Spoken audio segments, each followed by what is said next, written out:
lumbar spondylosis and its symptoms। lumbar spondylosis होता क्या है, lumbar spondylosis क्यों होता है, lumbar spondylosis का मतलब क्या है। कई सारे सवाल लोगों के मन में होते हैं, स्पेशली डॉक्टर के पास आप जाते हैं, डॉक्टर बस लिख के दे देता है लंबर स्पॉन्डाइलोसिस और दवाई लिख देते हैं। और कई बार हम लोगों के साथ बहुत कॉमनली होता है कि हमारे कंसल्टेशन रूम में हमारे पास इतना टाइम नहीं रह पाता और आपके डॉक्टर के पास इतना टाइम नहीं रह पाता कि वो डिटेल में आपको समझा पाए कि लंबर स्पॉन्डाइलोसिस हुआ है तो मतलब क्या हुआ है आपको।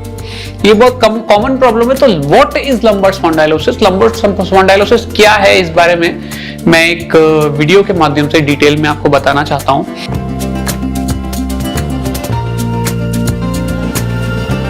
Lumbar spondylosis and it's symptoms. Lumbar spondylosis होता क्या है, लंबर स्पॉन्डाइलोसिस क्यों होता है, लंबर स्पॉन्डाइलोसिस का मतलब क्या है। कई सारे सवाल लोगों के मन में होते हैं, स्पेशली डॉक्टर के पास आप जाते हैं, डॉक्टर बस लिख के दे देता है लंबर स्पॉन्डाइलोसिस और दवाई लिख देते हैं। और कई बार हम लोगों के साथ बहुत कॉमनली होता है कि हमारे कंसल्टेशन रूम में हमारे पास इतना टाइम नहीं रह पाता और आपके डॉक्टर के पास इतना टाइम नहीं रह पाता कि वो डिटेल में आपको समझा पाए कि लंबर स्पॉन्डाइलोसिस हुआ है तो मतलब क्या हुआ है आपको। ये बहुत कॉमन प्रॉब्लम है। तो what is lumbar spondylosis, lumbar spondylosis क्या है, इस बारे में मैं एक वीडियो के माध्यम से डिटेल में आपको बताना चाहता हूं। लंबर स्पॉन्डाइलोसिस का मतलब होता है कि आपको बेसिकली रीढ़ की हड्डी या फिर कमर की रीढ़ की हड्डी की आर्थराइटिस हो रही है। और जो कमर की रीढ़ की हड्डी की आर्थराइटिस होती है, इसकी वजह से बेसिकली 4 तरह की रीढ़ की हड्डी में दिक्कतें आ सकती हैं। पहली दिक्कत डिस्क का सूखने लगना या फिर डिस्क डिहाइड्रेट होना। जो डिस्क में वाटर कंटेंट है अगर वो किसी भी कारण से कम होने लगे तो इसको हम कहते हैं डिस्क डिहाइड्रेशन। डिस्क डिहाइड्रेशन के अलावा दूसरा कारण होता है डिस्क का फट जाना या फिर जो डिस्क की आउटर कवरिंग होती है जिसको हम फाइब्रोसिस कहते हैं, एनुलस फाइब्रोसिस, फाइब्रस कवरिंग होती है, वो अगर क्रैक कर जाएगी तो फिर डिस्क बाहर आने लगेगी, जिसकी वजह से पेशेंट को कभी कभी लेग में सिम्टम्स आ सकते हैं। तीसरा कारण है बोनी स्पर्स। जब हमारी स्पाइन अनस्टेबल होने लगती है तो बॉडी उसको अटेम्प्ट करती है स्टेबलाइज करने के लिए, और ऐसी स्टेबिलिटी प्रदान करने के लिए बॉडी क्या कोशिश करती है कि वो बोन को एक्सटेंड करती है जॉइंट से और उन स्पर्स की वजह से कोशिश करती है कि बोन स्टेबलाइज हो जाए। हालांकि जनरली ये मेहनत बेकार जाती है और इसकी वजह से कभी कभी पेशेंट को बोनी स्पर्स होने की वजह से, जॉइंट के आसपास की बोनी स्पर्स होने की वजह से नर्व पे कंप्रेशन होता है। जैसे हमारे घुटने का जॉइंट होता है उसमें बोनी स्पर्स होते हैं, वैसे ही हमारे फेसेट जॉइंट्स में भी बोनी स्पर हो सकते हैं। ऐसा होता क्यों है?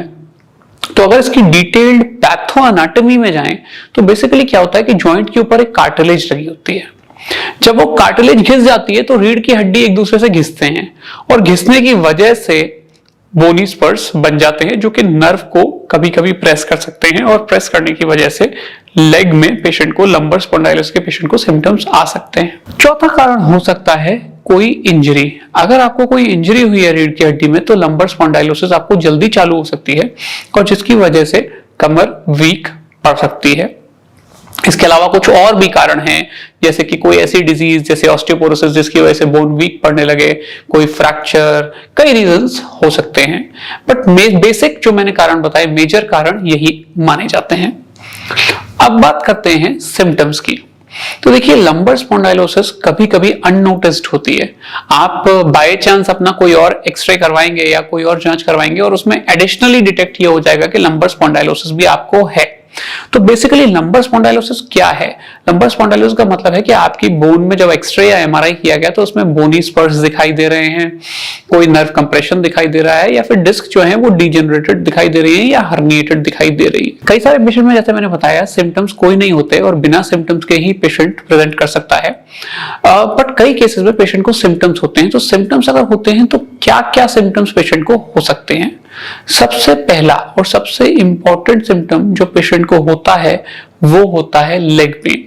कभी पेशेंट को यदि कोई पेन उसके कमर से होके उसके पैरों तक जाए, जो कि हिप से होके बैक ऑफ थाई से, थाई के या फिर पीछे जांग के पीछे से होते हुए और पिंडली से होते हुए जाए या फिर आगे से होके घुटने से होते हुए जाए, पैर सुन्न पड़े, पैर भारी पड़े, तो ये एक सिम्टम हो सकता है सर्वाइकल स्पॉन्डाइलोसिस का।